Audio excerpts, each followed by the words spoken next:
good. How was yours? Very good. We missed you on Monday. When we heard, Katie, that Angela would not be here Monday, we just felt surprised. Well, we canceled class on Friday. We had no class on Friday. Because she was not here. Sydney, I was reviewing the tapes, and I see that something I wanted to have on the tapes did not get on the tapes. So I'm going to do it now. Sydney, I'm sure you've heard this story before, but it's still a good story. Sydney, this is on the tapes. We were talking about the 19th Amendment, Sydney, which was ratified in 1920. That's less than 100 years ago, which did what, Sydney? Gave you the right to vote. Congratulations. And one of the arguments against giving women the right to vote, David, was that gives married men 2 votes, because surely the wife would follow the lead of her husband. Now, that clearly is not the case, as is indicated in my marriage, because my wife and I always vote opposite parties. We always cancel each other out. So one election day, we were having breakfast, and this was her idea. Her suggestion was, Sydney, we should not vote today, because she will vote one way, I will vote the other way, we'll cancel each other out, there would be no net effect. So we agreed we would not vote. Now, David, this is a very bad thing to do. A bit unpatriotic, so then I felt bad about it. So that afternoon at 3 o'clock, I went to do my patriotic duty and vote.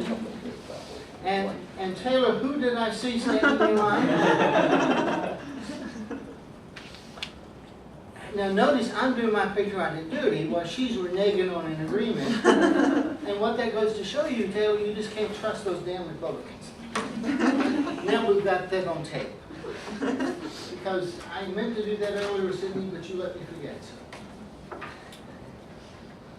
Mergers, consolidations, share exchanges, and I'm sure, Sydney, this would be very pleasant memories because it reminds you of financial threat.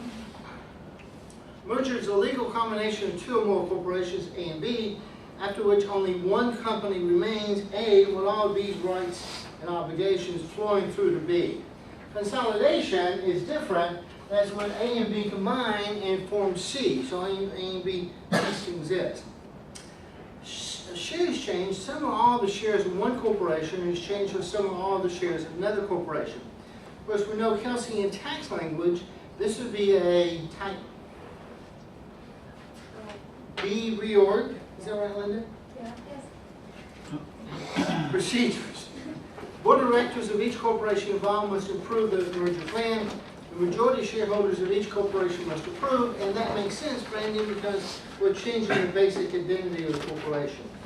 Then documents are filed with the Secretary of State of the state of the corporation, maybe more than one state, who issues a certificate of merger. A short form merger is for a parent subsidiary merger. No approval of shareholder needed.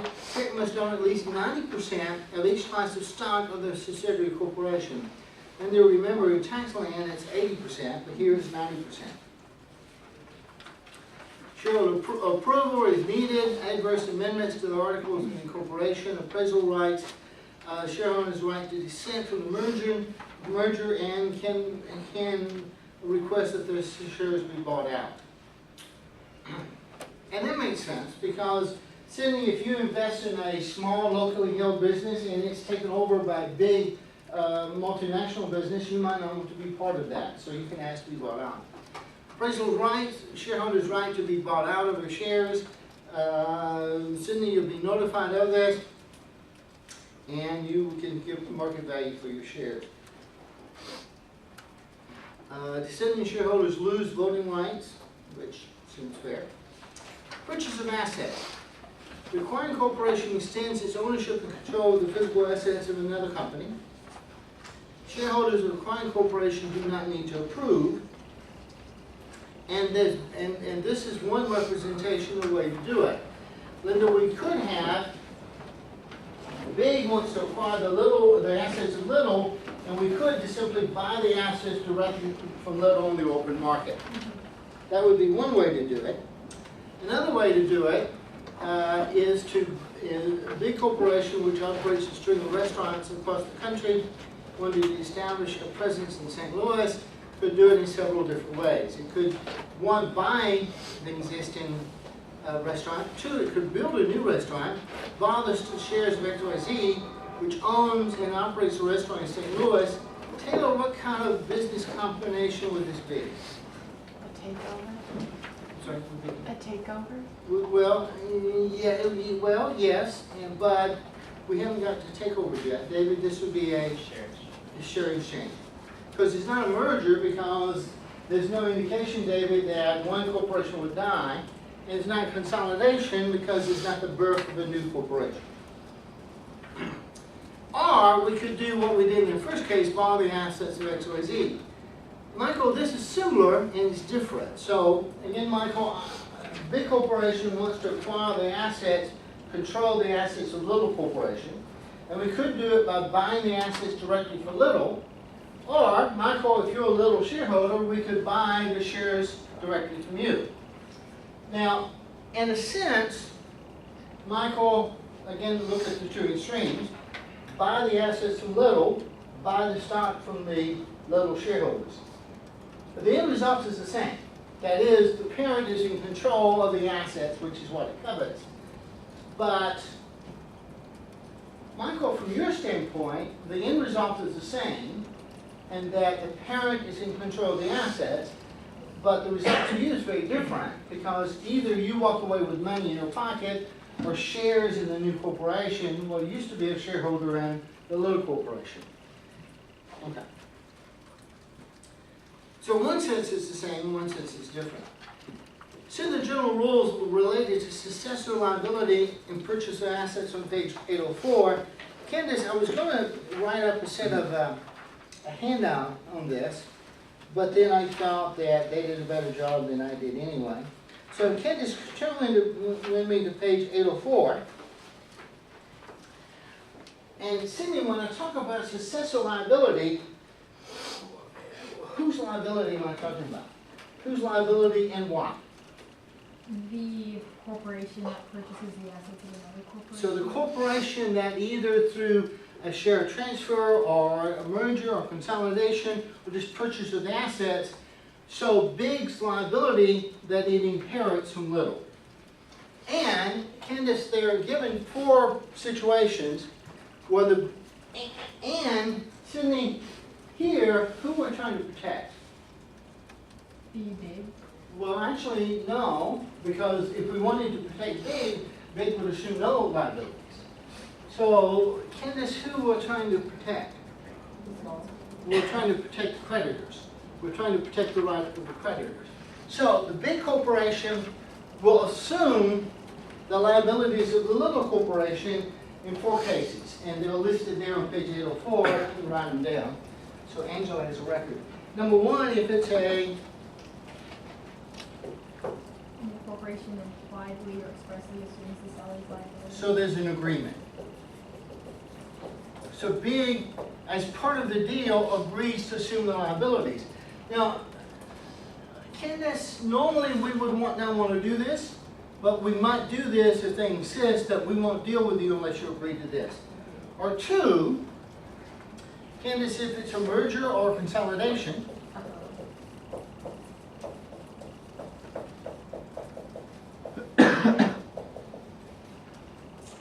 and Counselor, we know that in tax language, this would be a type A reorg. And with a type A reorg, and also with a merger and a consolidation, then Candace, the big corporation picks up all the liabilities of the little corporation, known, unknown, and contingent. I know what known liabilities are. What are unknown liabilities? Liabilities that are not on the balance sheet. And remember, that's what led to Enron's undoing, all the off-balance sheet financing. And also contingent liabilities.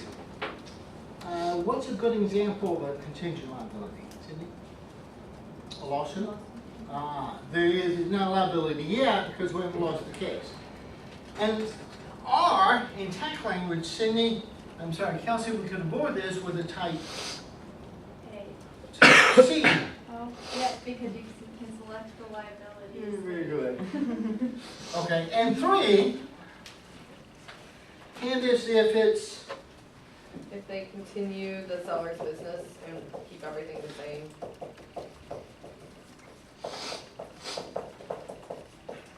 if the business continues, and Candace, that makes sense, because let's take the situation where we buy Michael's restaurant.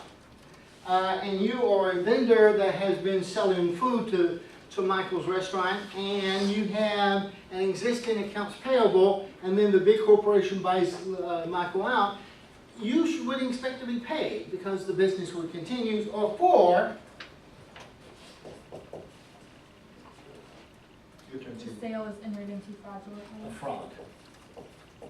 A fraud designed to cheat the creditors. So again, all these are designed to protect creditors. And Linda, I could have put that all on the slide, but I think there's some benefit to actually listing them out, and then you've got them in your notes.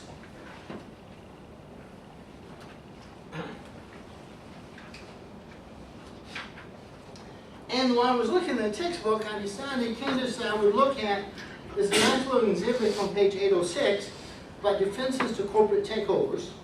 And so this is, put yourself, Candace, in the position of a corporation that's subject to being taken over, but doesn't want to be. So these are the things that the little corporation, or the shareholders of little Tellini, can do to make sure that we're not taken over.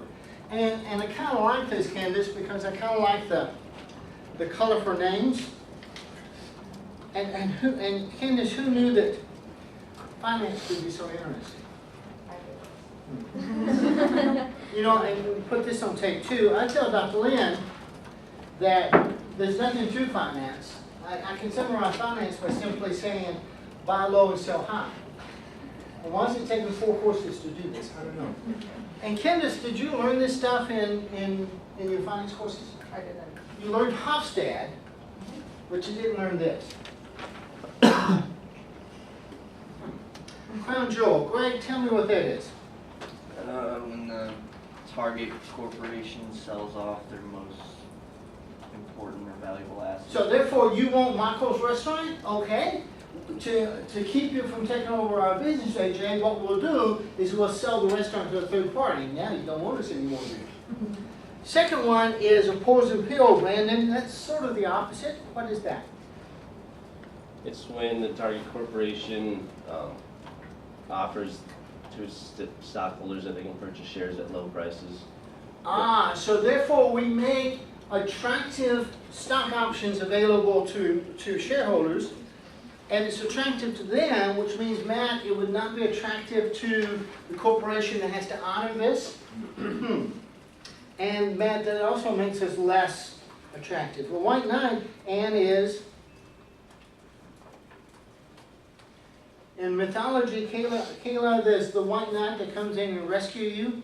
And so here somebody's going to come in and who we're more susceptible, more favorable to, and they're going to come buy us out to keep the bad guys from getting us. The so-called White Knight. You didn't learn this in finance? But you learned about Hofstad. And then, Pac-Man. Kelsey? I like this one. It's an aggressive takeover where Target Corp attempts to its own takeover of the acquirer. Tellini, are you familiar with the game Pac-Man, or is that too ancient for you? And so you're chasing the little thingamajigs, and then suddenly the thingamajig turns around and starts chasing you. And then, next page.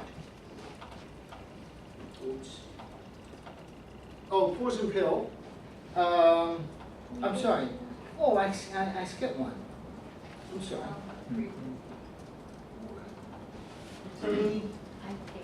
Golden parachute, Linda. It's when the corporation pays its top managers a lot of money for if they have to get retired. And Kobe, I like the imagery here. Is when the officers are bailing out, they're jumping out of the plane and they get a golden parachute to soften the landing. or green mill. Katie, what is that? That's when a target company may pay a higher than market price to repurchase all of the stock that the acquiring corporation bought. Jody, it sounds an awful lot like blackmail, but it's green, so it's okay. Okay, now, last page. I've already did all these. So, and you didn't talk about this in, I'm just curious.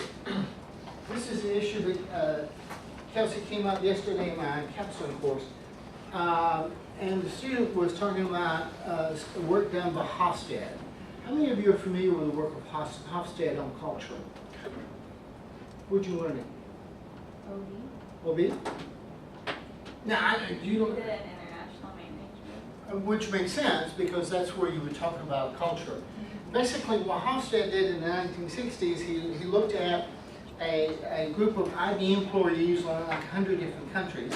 And the advantage, Katie, of using IBM employees is you had a common denominator.